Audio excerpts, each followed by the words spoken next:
शरद पवार यांनी दिल्लीतील कार्यक्रमात मुख्यमंत्री एकनाथ शिंदे यांचा सत्कार केल्याने शिवसेना ठाकरे गटाचे नेते संजय राऊत यांनी तीव्र नाराजी व्यक्त केली आहे. राऊत यांनी यावर टीका करत म्हटले की ज्यांनी बाळासाहेब ठाकरेंची शिवसेना सोडली, महाराष्ट्राला कमजोर केलं, त्यांचा सत्कार करणं हे महाराष्ट्राच्या अस्मितेला धक्का देणार आहे. राऊत यांनी पवारांना लक्ष्य करत सांगितलं की आपण ज्येष्ठ नेते आहात, आम्ही आपला आदर करतो, पण दिल्लीतील राजकारण वेगळं असलं तरी आम्हालाही राजकारण कळतं.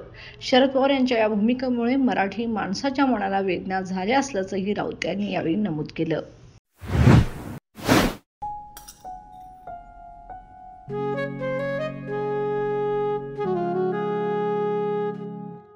बाबा, आज येताना बासुंदी घेऊन या ना. अगं, कालच आपण आईचा वाढदिवस होता म्हणून आणली होती ना. ऐकलं, गोकुळची बासुंदी पुन्हा खावीशी वाटतेय. खरं सांगू, मलाही खावीशी वाटतेय.